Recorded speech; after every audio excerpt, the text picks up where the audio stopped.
नमस्कार साथियों, मैं दीपांकर राज आप सभी का फिर से अपने इस YouTube चैनल पर स्वागत करता हूं और आप सभी को आपकी आने वाली सभी परीक्षाओं के लिए शुभकामनाएं देता हूं।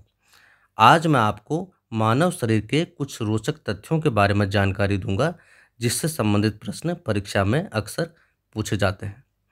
तो हम इसकी शुरुआत करते हैं। मानव शरीर के रोचक तथ्य, ठीक है। तो इसमें कुछ बिंदु दिए गए हैं। इन बिंदुओं को हम जानेंगे। पहला बिंदु है, शरीर में सबसे बड़ी और सबसे मजबूत हड्डी फीमर, जिसे जो जांग की हड्डी होती है, ठीक है। तो शरीर में सबसे बड़ी और सबसे मजबूत हड्डी फीमर मानी जाती है। यह जांग की हड्डी होती है, जांग की हड्डी, ठीक है। अगला पॉइंट, शरीर में सबसे छोटी हड्डी। ऊपर हमने सबसे बड़ी हड्डी के बारे में पढ़ा था। अब यहाँ पर देखिए, शरीर में सबसे छोटी हड्डी, ये कान में स्टेपीज, कान में पाई जाने वाली स्टेपीज। शरीर में सबसे बड़ी और सबसे मजबूत हड्डी फीमर, जो कि जांग की हड्डी होती है, और शरीर में सबसे छोटी हड्डी कान में पाई जाने वाली स्टेपीज होती है, ठीक है। अगला पॉइंट है, शरीर में कोशिकाओं की संख्या 75 ट्रिलियन। शरीर में कोशिकाओं की संख्या 75 ट्रिलियन होती है। अगला पॉइंट है, शरीर में रक्त की मात्रा 6 लीटर। शरीर में रक्त की मात्रा 6 लीटर। 70 किग्रा शरीर में, तो 70 किग्रा शरीर में, 70 किग्रा के व्यक्ति में लगभग 6 लीटर रक्त पाया जाता है। इसी के आधार पर, वजन के आधार पर रक्त की मात्रा का अनुमान मनुष्य में लगाया जा सकता है। आगे चलते हैं। अगला पॉइंट है, लाल रक्त कोशिकाओं, जिसे आरबीसी कहा जाता है, की संख्या पुरुषों और महिलाओं में भिन्न भिन्न होती है। पुरुषों में 5 से 6 लाख पर क्यूबिक मिमी और महिलाओं में 4 से 5 मिलियन या 4 से 5 लाख पर क्यूबिक मिमी यह पाई जाती है। आरबीसी यानी लाल रक्त कोशिकाओं की संख्या पुरुषों में 5 से 6 लाख पर क्यूबिक मिमी और महिलाओं में 4 से 5 लाख पर क्यूबिक मिमी पाई जाती है। अगला पॉइंट है, लाल रक्त कोशिकाओं का जीवन काल, आरबीसी जिसे हम रेड ब्लड सेल्स कहते हैं, उनका जो जीवन काल होता है वह 100 से 120 दिन होता है, ठीक है। तो लाल रक्त कोशिकाओं का जीवन काल 100 से 120 दिन होता है। अगला पॉइंट है, सफ़ेद रक्त कोशिकाओं का जीवन काल, यानी डब्ल्यूबीसी का जीवन काल, वाइट ब्लड सेल्स का जो जीवन काल होता है वह 3 से 4 दिन का होता है। तो यहाँ हम देखते हैं कि लाल रक्त कोशिकाओं और सफ़ेद रक्त कोशिकाओं के जीवन काल में काफ़ी अंतर है। लाल रक्त कोशिकाओं का जीवन काल 100 से 120 दिन होता है, जबकि सफ़ेद रक्त कोशिकाओं का जीवन काल मात्र 3 से 4 दिन का होता है। अगला पॉइंट है, सामान्य सफ़ेद रक्त कोशिका की गिनती जो एक सामान्य मनुष्य में पाई जाती है, यानी डब्ल्यूबीसी, वह 5000 से 10,000 पर क्यूबिक मिमी।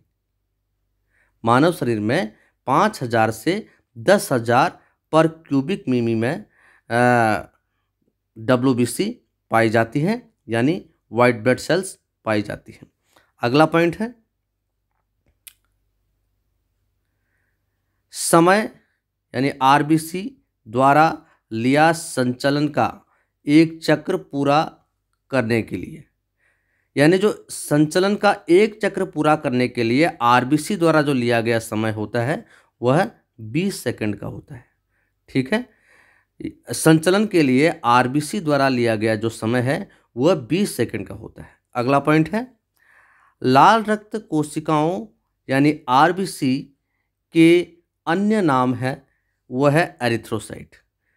लाल रक्त कोशिका को एरिथ्रोसाइट भी कहा जाता है। अगर कहीं पेपर में एरिथ्रोसाइट नाम दिया गया हो तो आप लोग कंफ्यूज ना हो, क्योंकि वो लाल रक्त कोशिका को ही कहा जाता है जिसे एरिथ्रोसाइट कहा जाता है। ठीक है, आगे चलते हैं। अब आते हैं अन्य बिंदुओं पर। तो अगला पॉइंट हमारे पास है सबसे बड़ा सफ़ेद रक्त कोशिका, यानी सबसे बड़ी सफ़ेद रक्त कोशिका यानी वाइट ब्लड सेल्स, वह है मोनोसाइट्स। ठीक है, सबसे बड़ी सफ़ेद रक्त कोशिका मोनोसाइट्स होती है। ठीक है, बहुत महत्वपूर्ण सवाल है ये। सबसे बड़ी वाइट ब्लड सेल्स वह है मोनोसाइट्स। अगला पॉइंट, सबसे छोटा सफ़ेद रक्त कोशिका, सबसे छोटी सफ़ेद रक्त कोशिका यानी वाइट ब्लड सेल्स वो है लिम्फोसाइट्स। बहुत महत्वपूर्ण है ये भी। सबसे बड़ी सफ़ेद रक्त कोशिका यानी वाइट ब्लड सेल्स वो है मोनोसाइट्स, और सबसे छोटी सफ़ेद रक्त कोशिका वो है लिम्फोसाइट्स। ठीक है, अगला पॉइंट है, जिसने रक्त समूह की खोज की। तो रक्त समूह की खोज किसने की थी? Karl Landsteiner. बहुत महत्वपूर्ण है। रक्त समूहों या रक्त वर्गों के बारे में सर्वप्रथम खोज कार्ल लैंडस्टीनर ने की थी। ठीक है, अगला पॉइंट है ब्लड प्लेटलेट्स गिनती। अब ब्लड प्लेटलेट्स की गिनती के बारे में जानते हैं। तो 1,50,000 से 4 लाख माइक्रोलीटर प्रति प्लेटलेट्स। ठीक है, तो माइक्रोलीटर देखो एक यानी इनकी जो ब्लड प्लेटलेट्स की जो गिनती है वह 1,50,000 से 4 लाख तक माइक्रोलीटर प्रति प्लेटलेट्स में पाई जाती है। ठीक है, हीमोग्लोबिन। अब हम हीमोग्लोबिन की बात करते हैं, जो कि ऑक्सीजन का परिवहन करता है, और रक्त में ऑक्सीजन का परिवहन के लिए हीमोग्लोबिन ही उत्तरदायी है। तो हीमोग्लोबिन की मात्रा पुरुष में, एक स्वस्थ पुरुष में 14 से 15 ग्राम प्रति 100 सीसी प्रति 100 सीसी रक्त की 100 सीसी, और महिला में 11 से 14 ग्राम प्रति 100 सीसी रक्त की। ठीक है, तो जो हीमोग्लोबिन की मात्रा होनी चाहिए एक स्वस्थ मनुष्य में, वह पुरुष में 14 से 15 ग्राम प्रति 100 सीसी रक्त की, और महिला में 11 से 14 ग्राम प्रति 100 सीसी रक्त की ये मात्रा होनी चाहिए। ठीक है, हीमोग्लोबिन की मात्रा, ये भी महत्वपूर्ण पॉइंट है कि स्वस्थ मनुष्य में हीमोग्लोबिन की मात्रा कितनी होनी चाहिए। तो पुरुष में 14 से 15 ग्राम प्रति 100 सीसी रक्त की, और महिला में 11 से 14 ग्राम प्रति 100 सीसी रक्त की। अगला पॉइंट है, शरीर में एचबी सामग्री यानी हीमोग्लोबिन, एचबी यानी हीमोग्लोबिन जो सामग्री है वह 500 से 700 जीएम यानी 500 से 700 ग्राम तक हीमोग्लोबिन पाया जाता है। ठीक है, जीएम यानी ग्राम। ठीक है, जीएम यानी ग्राम। शरीर में 500 से 700 ग्राम हीमोग्लोबिन पाया जाता है। अगला है मूत्र का पीएच, ये 6.5 से 8। जो मूत्र का पीएच है वो 6.5 से 8 तक हो सकता है। ठीक है, जो पीएच वैल्यू है मूत्र का पीएच 6.5 से 8 हो सकता है। अगला पॉइंट है रक्त का पीएच। रक्त का पीएच ये 7.36 से 7.41 तक हो सकता है। ठीक है, एक स्वस्थ मनुष्य के रक्त का पीएच 7.36 से 7.41 हो सकता है। अगला पॉइंट है वीर्य की मात्रा। ठीक है, वीर्य की मात्रा एक स्वस्थ मनुष्य में 2 से 5 मिलीग्राम प्रति स्खलन, यानी एक स्खलन में लगभग 2 से 5 मिलीग्राम वीर्य स्खलित होता है। ठीक है, एक स्वस्थ मनुष्य में। अगला पॉइंट है सामान्य शुक्राणु काउंट। देखिए सामान्य शुक्राणु एक स्वस्थ मनुष्य में कितने हो सकते हैं?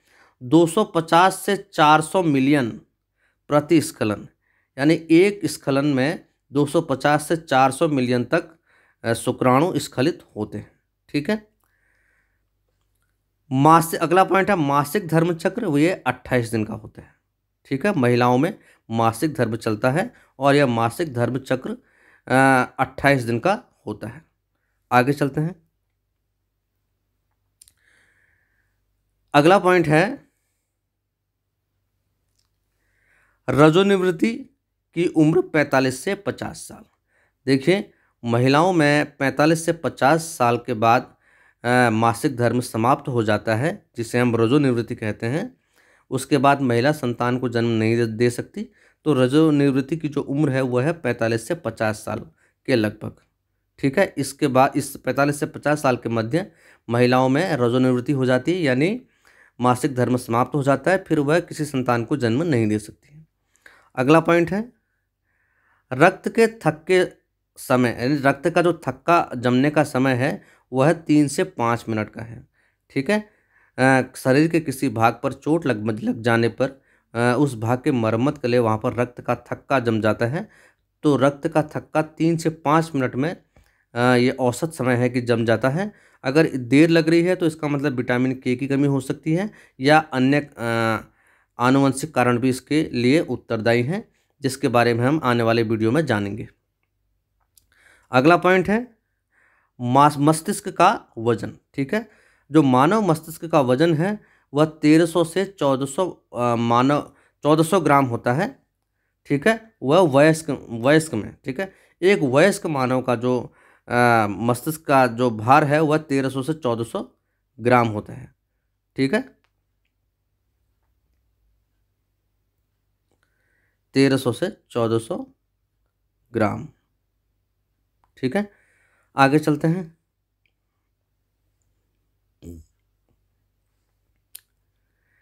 सामान्य रक्तचाप, जो सामान्य रक्तचाप है जिसे ब्लड प्रेशर कहते हैं, तो सामान्य रक्तचाप एक स्वस्थ मनुष्य का जो ब्लड प्रेशर है वह 120 से 80 मिमी पारा, 120/80 मिमी पारा होता है। 120/80 अगर है तो वह सामान्य पुरुष का रक्तचाप है। सामान्य यानी वो नॉर्मल है। इससे अधिक या इससे कम होने पर कोई समस्या हो सकती है।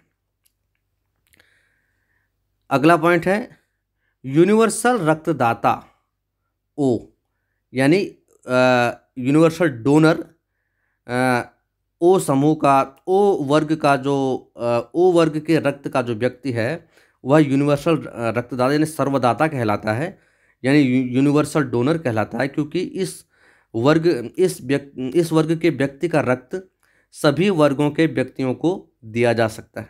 ठीक है। इसीलिए यह सर्वदाता कहलाता है। तो ओ वर्ग के व्यक्ति का रक्त सभी वर्गों के व्यक्तियों को दिया जा सकता है, इसलिए ओ वर्ग का व्यक्ति यूनिवर्सल डोनर कहलाता है। और यह जो ग्रुप है ओ जो यूनिवर्सल रक्तदाता समूह यानी यूनिवर्सल डोनर जो ब्लड ग्रुप है वह है ओ ग्रुप है। ठीक है। यूनिवर्सल रक्त प्राप्तकर्ता वह ए बी है। ठीक है। ए बी वर्ग का जो व्यक्ति है वह सभी वर्गों के व्यक्तियों से रक्त प्राप्त कर सकता है। ठीक।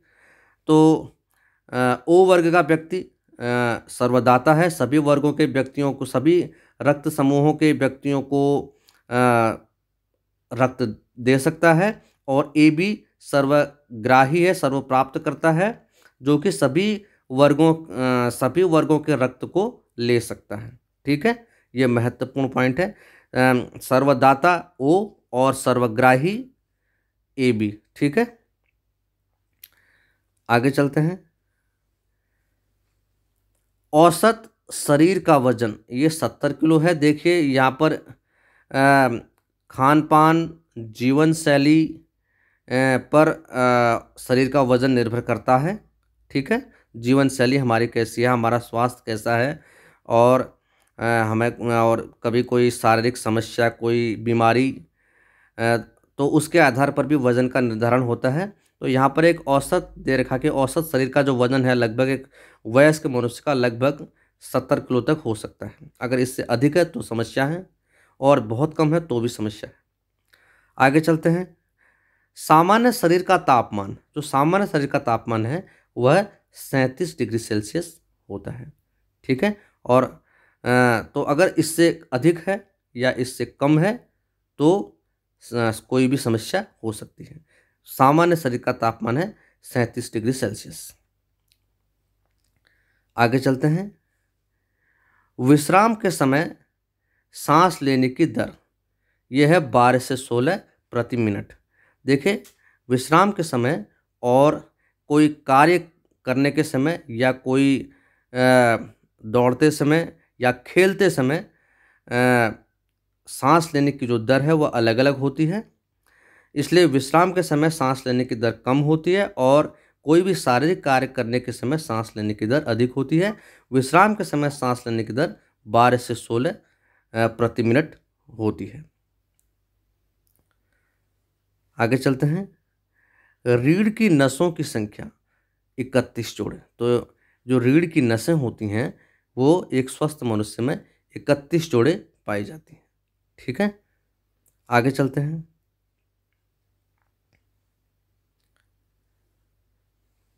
सबसे बड़ी एंडोक्राइन ग्रंथि, ठीक है, एंडोक्राइन ग्रंथि कुछ हार्मोन्स का स्राव करती हैं। इसके बारे में हम एक स्पेशल वीडियो में आपके लिए बनाऊंगा।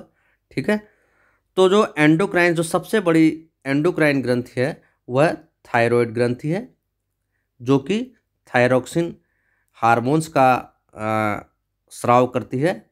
और इसकी थायरोक्सिन हार्मोन्स की कमी से ही घेंगा रोग हो जाता है। ठीक है, जिसे गोइटर कहते हैं। सबसे बड़ी जो एंडोक्राइन ग्रंथि है वह थायराइड ग्रंथि है। अगला है, यह भी महत्वपूर्ण है, सबसे बड़ी एंडोक्राइन ग्रंथि थायराइड ग्रंथि है। अगला है, हमल अवधि 40 सप्ताह या 9 कैलेंडर महीने। ठीक है। अगला पॉइंट है, विश्राम के समय सामान्य दिल की धड़कन प्रति मिनट 72 बार धड़कता है। ठीक है।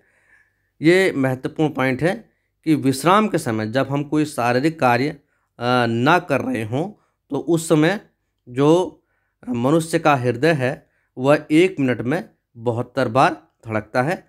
तो यह सामान्य दिल की धड़कन है, वह प्रति मिनट 72 बार धड़कता है। ठीक है। अगला पॉइंट है, सबसे बड़ी ग्रंथि। सबसे बड़ी ग्रंथि जिगर यानी यकृत। ठीक है। सबसे बड़ी ग्रंथि है यकृत। सबसे बड़ी ग्रंथि यकृत या लीवर। ठीक है।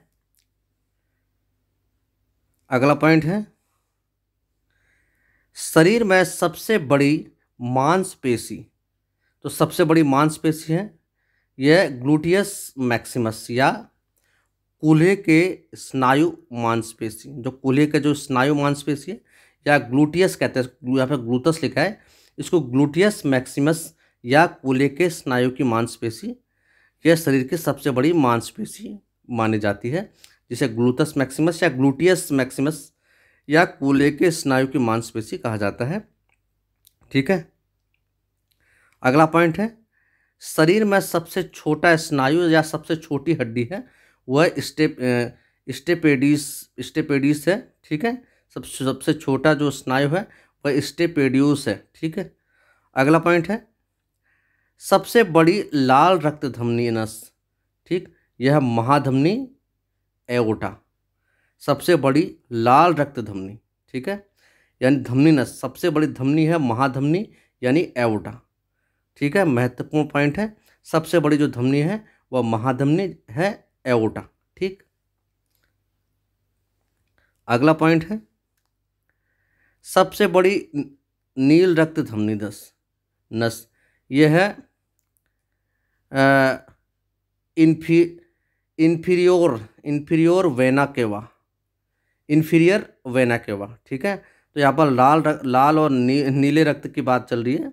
इसमें इसमें नसों की संरचना के बारे में उसके आधार पर इनका निर्धारण किया जाता है, इसके बारे में हम अगले वीडियो में जानेंगे। तो सबसे बड़ी लाल रक्त धमनी है महाधमनी एओर्टा। सबसे बड़ी नील रक्त धमनी नस है वह है इन्फीरियर वेना केवा। ठीक है, अगला पॉइंट है सबसे बड़ी और सबसे लंबी नस, यह है स्किएटिक नर्व तंत्रिका। ठीक, सबसे बड़ी और सबसे लंबी नस है यह है स्किएटिक नर्व तंत्रिका। ठीक है, अगला पॉइंट है सबसे लंबा सेल, यह है यानी सबसे लंबी सेल है वह है न्यूरॉन्स, तंत्रिका कोशिका जिसे बोलते हैं। तो ये कुछ महत्वपूर्ण बिंदु थे। आगे चलते हैं। यहाँ मैंने कुछ स्लाइड्स ली हैं, कुछ फोटोग्राफ यहाँ पर लिए हैं जो कि आपके समझ के लिए रुचिकर हो सकते हैं और आपके लिए लाभदायक हो सकते हैं। देखिए यहाँ पर ये मानव शरीर के सामान्य अंगों को यहाँ पर दिखाया गया है, कोई इनकी जटिल संरचना नहीं दिखाई गई है। यहाँ आप देखिए, यहाँ पर ये भाग, इसको ब्रेन कहा जाता, ब्रेन है, और पूरा हेड, यहाँ पर ये सिर है, और ये दोनों ये लंग्स फेफड़े, ठीक, और यहाँ पर ये हार्ट, ठीक, जो आ रहा है ऐसे ही, और ये हैंड, ये दोनों, ठीक है, और उसके बाद ये दो जो आ रही हैं ये किडनी और फिंगर्स आप जानते हैं, ये और ये, ठीक है, और ये फिंगर्स आप जानते हैं हैंड्स में, और ये थाई, जांग, थाई का हिस्सा, और ये फुट। ठीक है, तो ये एक मानव बॉडी की एक हल संरचना, एक बेसिक चीज़ है। ठीक है, आगे चलते हैं। अब देखिए यहाँ मानव श्वसन तंत्र। ठीक है, मानव के श्वसन तंत्र को आप इस डायग्राम से समझ सकते हैं। अभी हम संक्षिप्त में जानेंगे। यहाँ देखिए इसके कुछ अंग, यहाँ पर नासिका, नासा नोजल कैविटी, ये, और मुख गुहा, ये मुख गुहा, ग्रसनी यहाँ देख सकते हैं, और यहाँ पर ये श्वास नली, ठीक है, फेफड़ा, ये दोनों यहाँ पर फेफड़े, और ये रिब्स हैं, ये भी, ये दोनों फेफड़े, और ये फेफड़ों में ये पसलियाँ हैं, ठीक है, पसलियाँ ये जो रिब्स जिन्हें कहते हैं, और ये डायफ्राम है। ठीक है, तो इससे आप श्वसन तंत्र का अंदाज़ा लगा सकते हैं। आगे चलते हैं। ये देखिए ये मानव पाचन तंत्र है। पाचन तंत्र में यहाँ पर कर्णपल्लव की ग्रंथि से लेकर ये मुख गुहा, मुख, और ये ग्रसिका है, और उसके बाद यकृत, ये यकृत है, यहाँ देखिए आप, और यहाँ पर यकृत में ही ये पित्ताशय आ रहा है ये, और ये अग्नाशय, यहाँ पर देखिए ये अग्नाशय का भाग है, ये आहार नाल है, यह जिसे हम आमाशय कहते हैं। आहार नाल तो पूरी हुई, ये आमाशय है, और उसके बाद आमाशय के नीचे ग्रहणी जिसे हम छोटी आंत कहते हैं, और छोटी आंत के बाद शुद्रांत जिसे हम बड़ी आंत कहते हैं यहाँ पर ही, और नीचे गुदा मलाशय अंधनाल से होते हुए, और यहाँ पर देखिए एक छोटी सी एक आंत का एक छोटा सा भाग दिखाई दे रहा है जिसे हम कृमि रूप परिशिष्टिका कहते हैं, जो वर्तमान में एक अवशिष्य अंग के रूप में मौजूद है। ठीक है, तो अभी इसके बारे में हम संक्षिप्त में ही जानेंगे। अगली स्लाइड की ओर चलते हैं। देखिए ये मानव हृदय में आप ये दायां निलय, ये बायां निलय, ये है विभाजिका, उसके बाद यहाँ ये फुफ्फुस धमनियों को देख सकते हैं, यहाँ फुफ्फुस सिराओं को देख सकते हैं, ये बायां अलिंद है, यहाँ पर दायां अलिंद है, ठीक है। यहाँ पर ये महाशिरा के महाशिरा है, ठीक है। यहाँ पर महाधमनी, ठीक है। तो इससे आप हृदय की संरचना का अनुमान लगा सकते हैं। आगे चलते हैं। देखिए ये उत्सर्जन तंत्र है, मनुष्य का उत्सर्जन तंत्र। तो उत्सर्जन तंत्र में ये दोनों ये वृक्क हैं, बाएं और दाएं, ठीक है। यहाँ पर जो ये है, जो ये रेड पोर्शन आप दिखाई दे रहा है, ये महाधमनी है। और ये जो दो नलिकाएं हैं, मूत्र वाहिनियाँ हैं, यहाँ से दो आ रही हैं, ये दोनों मूत्र वाहिनियाँ हैं, ठीक है। और यहाँ पर जो रेड वाला भाग था वो तो महाधमनी था, जो नीला ब्लू वाला भाग है जो वो महाशिरा है, ठीक है। यहाँ पर आ रहा है ये महाशिरा, महाधमनी और महाशिरा उत्सर्जन तंत्र में शामिल हैं। ये भाग है मूत्राशय और इसके आगे मूत्र मार्ग, ठीक है। ये है उत्सर्जन तंत्र। आगे चलते हैं। अब देखिए ये नर्वस सिस्टम है, नर्वस सिस्टम यानी तंत्रिका तंत्र। यहाँ पर ये ब्रेन का भाग, स्पाइनल कॉर्ड, उसके बाद यहाँ से फिर हम जो यहाँ से और यहाँ से आदि हैं ये मीडियन नर्व्स हैं यहाँ पर। और उसके बाद ये थोरेसिक नर्व्स हैं, जो इसमें पूरी थोरेसिक नर्व्स। और यहाँ पर ये रेडियल नर्व्स हैं, ठीक है। और सारी तंत्रिकाएं पूरे शरीर में फैली हुई हैं, ठीक है। यहाँ पर ये लैम्बर नर्व्स और अल्नर नर्व्स, यहाँ पर ये सैक्रल नर्व्स हैं, तो पूरे शरीर में। और यहाँ पर ये है पोंडामेंटल, ये पोडेंटल नर्व्स यहाँ पर है, ठीक है, पोडेंटल नर्व्स, ठीक है। तो इससे आप नर्वस सिस्टम का अनुमान लगा सकते हैं। देखिए ये मानव मस्तिष्क का एक चित्र मैंने लिया है, ठीक है। अब मानव मस्तिष्क को आप देख सकते हैं, यह कुछ 3 भागों में बटा रहता है, ठीक। एक तो ये अग्र मस्तिष्क का भाग है, अग्र मस्तिष्क का भाग आप देख सकते हैं, ये अग्र मस्तिष्क का भाग। इसके अंतर्गत एक तो प्रमस्तिष्क है जिसे सेरिब्रम कहते हैं, और इसके अंतर्गत एक थैलेमस आता है, एक हाइपोथैलेमस आता है, ठीक है।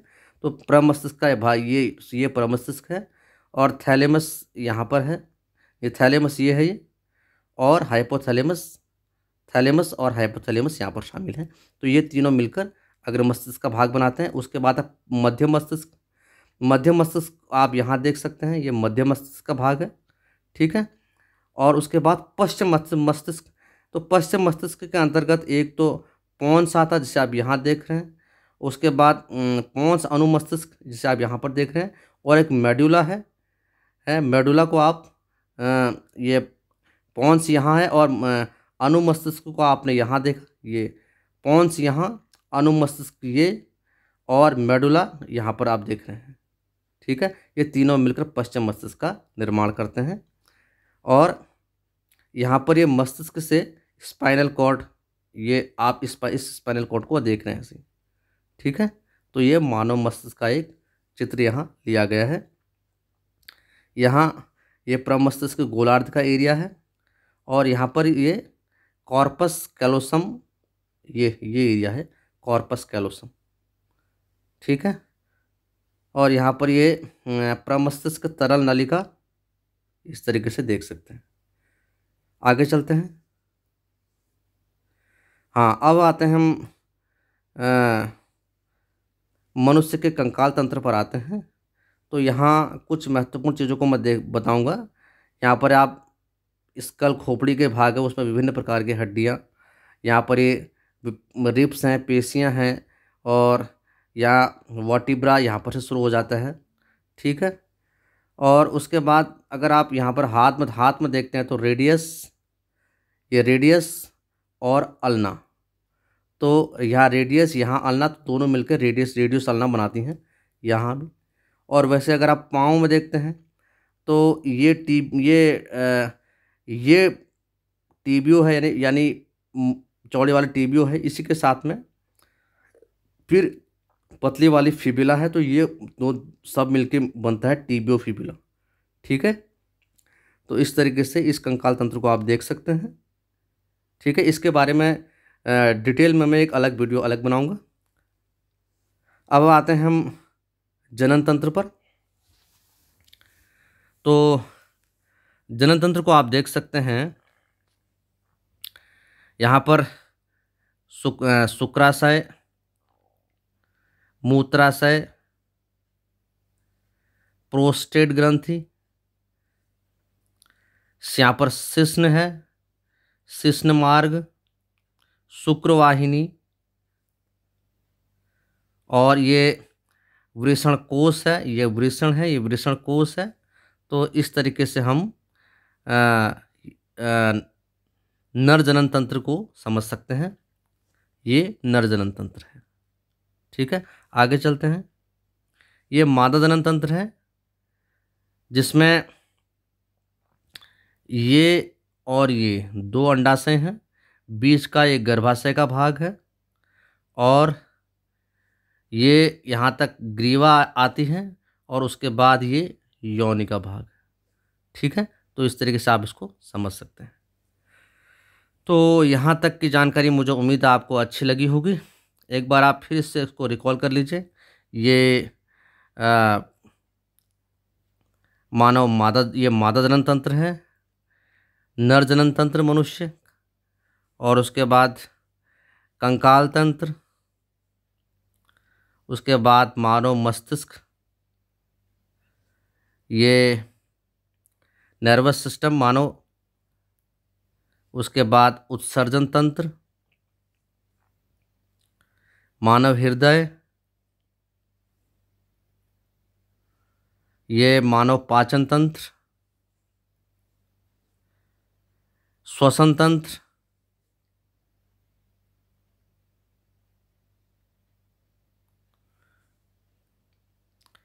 ये मानव शरीर के भाग, ये बिंदु,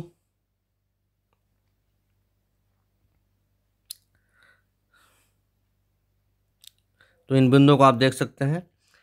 सबसे लंबी सेल न्यूरॉन्स, और यहाँ सबसे बड़ी ग्रंथि यकृत, कुछ महत्वपूर्ण अभी मैं देख रहा हूँ, और सबसे बड़ी एंडोक्राइन ग्रंथि थायराइड ग्रंथि है, ये हम पहले देख चुके हैं। यहाँ देखिए, रोजनिवृत्ति उम्र 45 से 50 साल, रक्त के थक्के 3 से 5 मिनट में जमते हैं, बीपी 120/80, रीढ़ की नसों की संख्या 31 जोड़े, और सबसे बड़ी सफ़ेद रक्त कोशिका मोनोसाइट, सबसे छोटी सफ़ेद रक्त कोशिका लिम्फोसाइट्स, और रक्त समूहों की खोज कार्ल लैंडस्टर ने की थी। और हीमोग्लोबिन या पीएच वगैरह के बारे में हमने देखा, मासिक धर्म। और यहाँ पर मानव शरीर के रोचक तथ्यों को एक बार फिर से आप देख लीजिए। तो सबसे बड़ी हड्डी ये फीमर, छोटी स्टेपीज वगैरह हम सबको देख चुके हैं। मुझे उम्मीद है कि ये वीडियो आपको अच्छा लगा होगा और आपके ये प्रतियोगी परीक्षा के लिए लाभदायक सिद्ध होगा। अगर आपको ये वीडियो अच्छा लगा तो आप इसे देखिए और इसे लाइक कीजिए, शेयर कीजिए, और मेरे चैनल को सब्सक्राइब कीजिए, ताकि मैं जो भी वीडियो अपलोड करूं वो आप तक तुरंत पहुंचे। बाकी की जानकारी मैं आपको अगले वीडियो में दूंगा। बहुत बहुत धन्यवाद आपका।